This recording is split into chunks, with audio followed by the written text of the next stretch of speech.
I bought this 335 that the insurance company deemed was a total loss, so now we're gonna take it from totaled to track.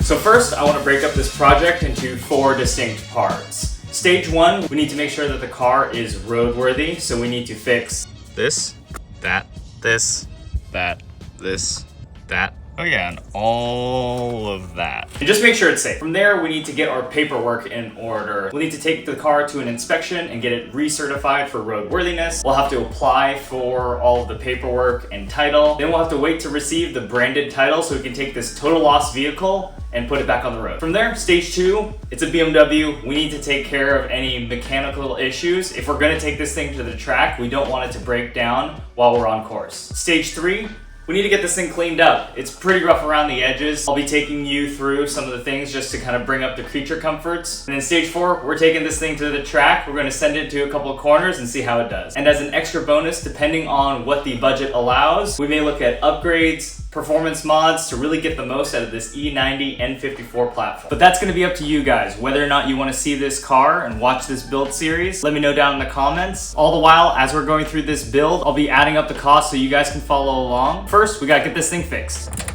So let's get started.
Got the body panels done, so now time to move on to headlights.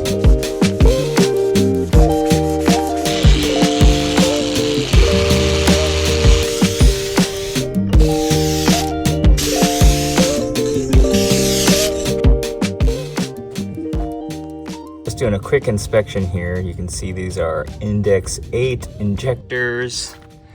And then I was taking a look at the coil packs as well, and it looks like a couple of these are brand new. 23. So injectors and coil packs look pretty good. All right, coil packs are done now. So it's a way easier job on the BMW than it would be for a Subaru, just reaching into the engine bay. So not looking forward to doing that on the Subarus. All right, so we're gonna go ahead and start this thing up and check for some codes.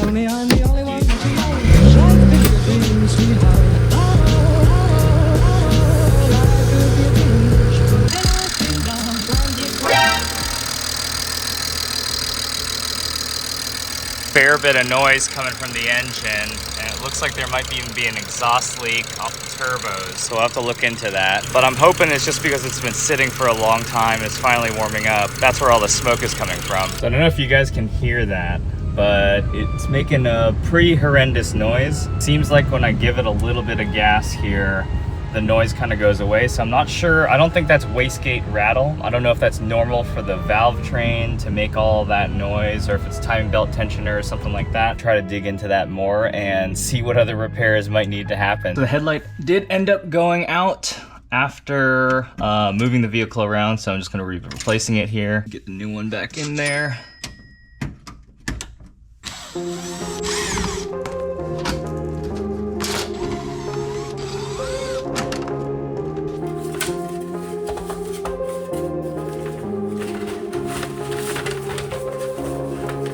So we're headed to the post office right now. We're gonna take care of the first bit of paperwork. What I've got in here are the old plates, the clean endorsed title, application for the salvage certificate, and then a check for $29. So that's $27 for the salvage certificate, and then $2 for them to update things inside of the system to reflect that the car is now salvaged. File that away, and in a couple of weeks, hopefully, she would have the salvage certificate. I did dig into the car a little bit more. I think that ticking noise that I was hearing was just noisy injectors. So I did end up putting the engine cover back on, and it seems to dampen down the injector noise a ton. So I think we should be good for now, but I'll continue to monitor it. Took a look under the vehicle as well, checked for leaks, checked for any bushings. I mean, there's some old bushings in there, so hopefully we don't get any trouble at VSSI. We'll find out in a couple of days.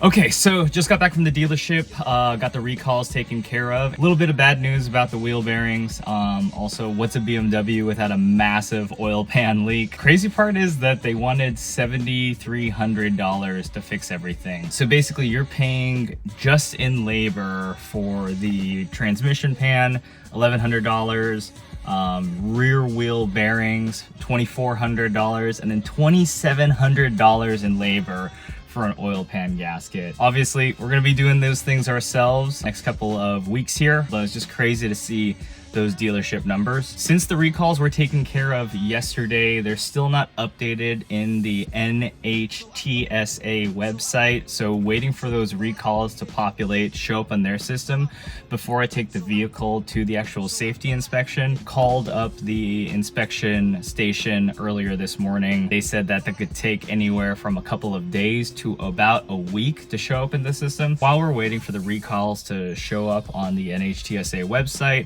we're gonna go ahead, jack up the car, start cleaning the underbelly a little bit, try to figure out exactly where that leak is coming from, whether it's from the transmission or the oil pan. Talked to the VSSI inspector, and they said that it's okay if the vehicle has an oil leak.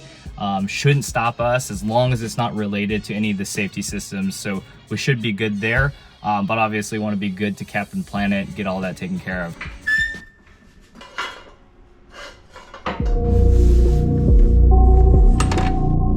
So here you can see what the technician was basically talking about, kind of all this grease and oil, some stuff down here.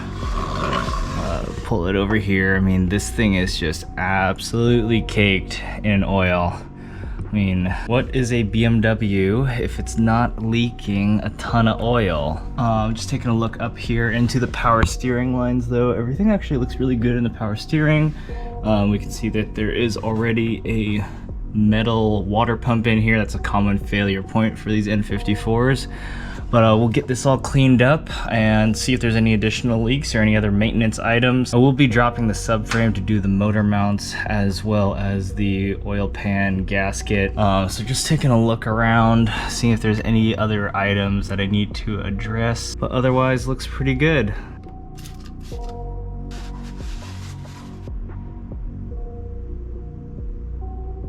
So I'm reaching into the transmission bell housing back here, and it appears to be dry. So I'm hoping that all of this oil is just coming from the oil pan gasket and not the transmission. The transmission pan gasket was actually changed not too long ago, maybe 30,000, 40,000 miles. So that shouldn't be the problem. And just looking around, cleaning things off, it does feel like it's just oil. So pretty happy about that. Was worried that it might be the front main seal on the transmission. It appears it's just going to be the oil pan gasket, so that looks really good. I'm very, very happy about that. Let's go, finally. Okay. So now that there's 0 unrepaired recalls on the vehicle, that's going to open up the timeline tremendously. It was one thing that we were kind of just waiting on. So now we'll go ahead and get the vehicle scheduled in for VSSI and the smog. Alright, we officially did it. I've got the smog paperwork here as well as the vehicle safety inspection. So this car is good to drive on the road now. Next order of business, just got to get the remaining paperwork and then we'll go ahead and get the vehicle verified, registered, and we should be on the road. The one thing I was pretty worried about was the safety inspection. They changed the laws this year in California to where you're actually going to need to do a lot more. Before it was just a brake lamp inspection, so they would just to make sure all the lighting systems were good inside of the car. What they do now is a full inspection of the vehicle, inspect the body structure, all that sort of stuff. Pretty much go through the entire safety system within the vehicle. So it's a lot more stringent. Less cars are passing to get the salvage title, but we were able to get all the things repaired, get it all fixed up, and back on the road. Just to give you guys an idea of what the VSSI would look like. There we are, we got the pass result, and these are the different areas that they were taking a look at. This could have been very, very expensive. If we didn't pass that inspection, might have had to make some additional repairs that we weren't expecting, so looks good. We'll move on. So even after we replaced one of the headlight bulbs, it still flickered and then went out. So it's probably going to be the headlight ballast at this point. So we'll get that taken care of so that the car is safe to drive on the road.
All right, we did it. I know it's been about 30 seconds for you guys, but it's been about 4 weeks for me in real time. So here we have it. We've got our set of plates. I already threw the one on the back. But the DMV process was a little bit convoluted, so I'll just kind of walk you through. I didn't film anything while I was in there. I wasn't able to actually schedule an appointment to take care of all of the paperwork, so I had to just get in line. It took about an hour or so to get to the front of the line. When I got to the front of the line, the DMV lady just told me like, oh, you're supposed to do vehicle verification outside.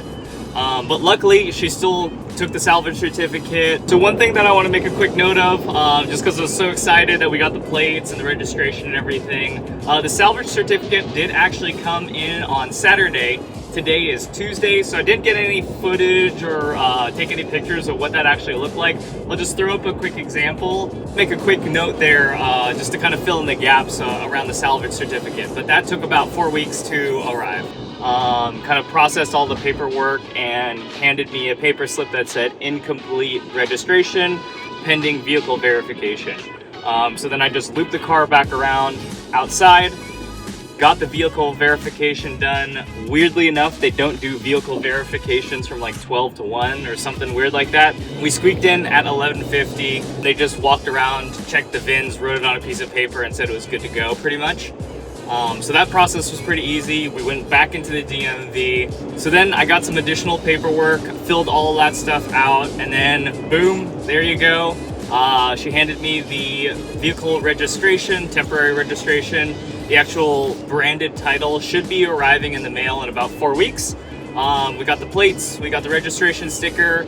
Registration was still good up until May, so that's when the renewal will happen. There we have it. We are officially through stage 1 of Total to Track. We have a road legal vehicle. Really excited. Now we can go to stage 2. We're gonna take care of some of the issues that we found on the car, take care of some leaks, and then on to the fun stuff. So stick along for the journey.